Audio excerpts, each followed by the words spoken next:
ಶಾಸಕರಿಗೆ ಒಂದು ಮಾಹಿತಿಯನ್ನು ಕೊಡಲಿಕ್ಕೆ ಇಚ್ಛೆ ಬಯಸ್ತೀನಿ. ಒಂದು ESI ಆಸ್ಪತ್ರೆ ಆಗಬೇಕಂದ್ರೆ ನಮಗೆ 50,000 IP ಹೋಲ್ಡರ್ಸ್ ಇರಬೇಕು. ಅಲ್ಲಿರ್ತಕ್ಕಂಥದ್ದು ಕೇವಲ 3,000 ಚಿಲ್ಲರ 3,628 IP ಹೋಲ್ಡರ್ಸ್ ಇದ್ದಾರೆ ಸಭಾಧ್ಯಕ್ಷರು. ಕೇಂದ್ರ ಸರ್ಕಾರದ ಗೈಡ್ಲೈನ್ಸು ಅಲ್ಲಿ ESI ಆಸ್ಪತ್ರೆ ಮಾಡೋಕ್ಕಾಗೋದಿಲ್ಲ.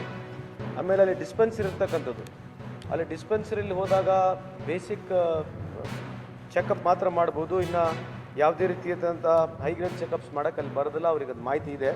ಹಂಗಾಗಿ ಅವರು ಮೂಲಭೂತ ಪ್ರಶ್ನೆ ಇಲ್ಲಿ ಕೇಳಿದ್ದಾರೆ. ನಾನು ಕೇಂದ್ರ ಸಚಿವರಿಗೆ ಶೋಭಾ ಕರಂದ್ಲಾಜೆ ಮೇಡಮಿಗೂ ಹಾಗೂ ಕೇಂದ್ರ ಸಚಿವರು ಕೂಡ ಬರೆದಿದ್ದೀನಿ. ಯಾಕಂದರೆ 2 ಜಿಲ್ಲೆ ನಡುಕೆ ಅಥವಾ 3 ಜಿಲ್ಲೆ ಸೇರಿ ನಮಗೆ 50,000 IP ಹೋಲ್ಡರ್ಸ್ ಆಗ್ತಾರೆ. ಅದರ ನಡುಕ್ಕೆ ಒಂದು ಆಸ್ಪತ್ರೆಗಳನ್ನ ಮಾಡಿಕೊಡಿ ಅಂತೇಳಿ ಕೇಂದ್ರ ಸರ್ಕಾರಕ್ಕೆ ಮನವಿ ಮಾಡಿದ್ದೇನೆ. ಇವ್ರು ಹೇಳಿರ್ತಕ್ಕಂಥದ್ದು ಒಂದು ಡೆಪ್ಯುಟೇಷನ್ ಮೇಲೆ ಡಾಕ್ಟರ್ ಇದ್ದಾರೆ, ಅಲ್ಲಿ ಪರ್ಮನೆಂಟ್ ಡಾಕ್ಟರ್ ಮಾಡ್ಕೊಡ್ತೀನಿ ಅಂತ ಸ್ವಲ್ಪ ಕೇಳಕ್ಕೆ ಇಚ್ಛೆ ಬಯಸ್ತೀನಿ. Honorable Shivaram Hebbar, Forest Minister.